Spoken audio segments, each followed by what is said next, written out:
Yesterday, I was in Maryland. I did an Easton University live event for a super dope, amazing, kick-ass, awesome commercial flooring company. Great group of people. I think we had 100 people there. And somebody, and I really enjoy this in my live trainings, I won't say his name, I will. He's a super cool guy. His name's Chuck. I was like, you guys got to push back. And he pushed back on me on our closing. And if you guys remember, our closing is, we don't want to be pushy, we don't want to be manipulative, we want that person to be in control, yet we still want to move the deal forward, right? So what we were talking about in the live event was things as simple as, hey Phil, does it make sense to sign the agreement? And Chuck was shaking his head and rolling his eyes, and he's like, he raised his hand, and thank goodness he did. I appreciate pushback. Was like, this would never work, right? To which I used my own training. And instead of getting emotional, yes, Chuck, it works all the time. Go look at the testimonials on eastonuniversity.com. I just mirrored them. Would never work? Well, yeah, I mean, asking somebody if something makes sense, for lack of a better word, I think this was Chuck's exact words, doesn't make sense. I don't understand the question. You don't understand the question? Well, yeah, I don't understand the question. If you're asking somebody if it makes sense, what they wouldn't understand. And then he essentially, by him being able to work through that, he was like, okay, I get it. I understand you're saying doesn't make sense. Now notice first piece of the training, because this stuff really works and I'm really proud of it. And this is why it works for you guys. I took somebody that's being adversarial in a high, which I wanted him to do, by the way, in a high pressure situation. These people had spent a lot of money to have me train their people, and in front of 100 of their people, here I have somebody going, this doesn't work. I could have got defensive. I could have showed Chuck, well, this is how it works, but instead I just mirrored. If you give people an opportunity to solve their own problems, they'll solve it. What I did, which I'm very proud of, is I followed my own training and allowed Chuck to talk through it. So Chuck talked through it, and he's like, okay, fine, I'll give you that. That doesn't make sense, does make sense. I know that sounds weird, but that's literally what he was saying. Is he's like, I don't understand the question. You don't understand the question? Allowed him to talk through it. And then he said, in the real world where I operate, in my market, this would never work.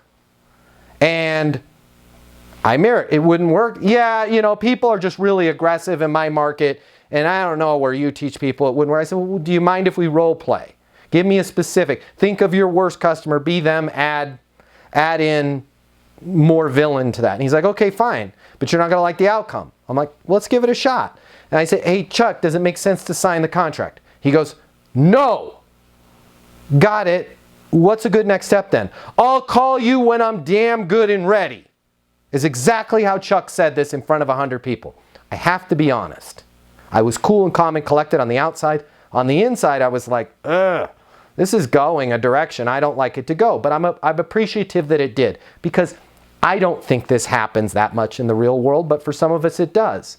So I simply, just as I was just talking with Zena, stayed calm, cool, and collected. Got it. Makes perfect sense, Chuck. What's a good next step for me? To which a person that I just said, be as difficult as possible with me, said, well, I've got to meet with my general contractor tomorrow at 4:30 tomorrow afternoon. I can't make any decisions until I meet with them. That's why I'll call you when I'm damn good and ready.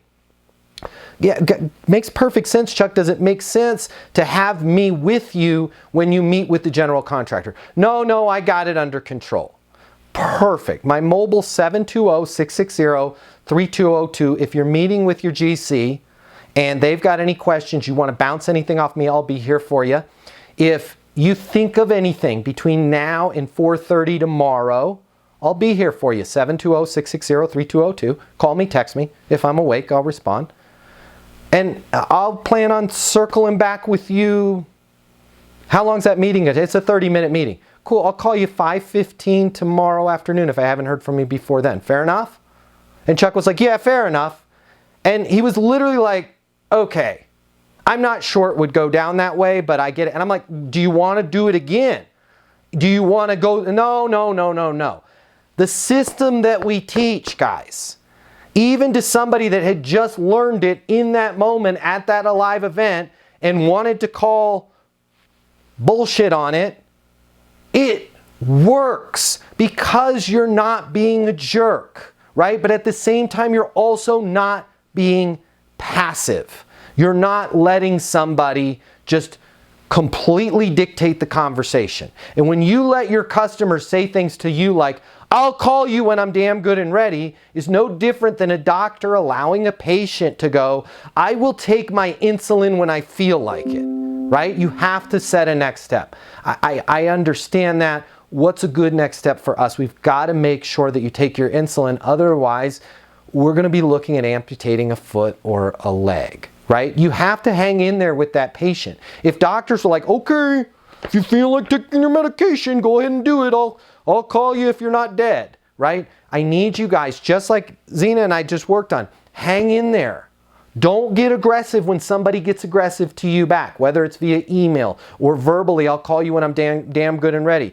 Makes perfect sense. I totally get it. Understand you're busy. What's a good next step then? I just told you, I don't know what the next step is. I'll know it when I'm ready. What's a good next step for me? He told me he couldn't. It's amazing. People can't, and the more aggressive they are, when you ask that second question of what's a good next step for me or next step on my end, it's almost impossible for them to say, I don't know. Why? Because they've already told you I don't know once. If they say it a second time, it's against their ego. And also, when somebody is aggressive like that and they raise their voice, I'll call you when I'm damn good and ready. If you allow them to boss you around, if you allow them to push you around, they will push. This is psychological jujitsu. By Chuck going, I will call you when I'm damn good and ready, he's already pushing on me. So I'm just going to allow him to push and I'm going to sweep him. Got it. What's a good next step then? I just told you I'll call you when I'm good and ready. It makes perfect sense. What's a good next step for me? Call me 4:30 because he wants to continue to tell me what to do. I'm giving him an opportunity to tell me what to do. In most of the cases, they are within those two. What's a good next step then? And what's a good next step on my end? They're going to tell you what a next step is. If they're in the few opportunities where they go, I don't know, I don't know, I don't know, just simply set a next step. Chuck, makes perfect sense. How about we do this? Today's Wednesday. I'll call you Friday by 2:30 if I haven't heard from you. There's a no losing that. Fair enough? And throw the fair enough. They always say the same thing. When we role played this in the live, yeah, fair enough. Not one person was like, that doesn't work for me. Okay? If they say it doesn't work for me, perfect. What time does work for you? Call me Wednesday. You guys, we got to stop fighting with these people and we just have to have a skillful way to set a next step. Stop caring so much about getting the contract in that moment and just continue to set next steps and you'll be shocked at how you get the contract in that moment.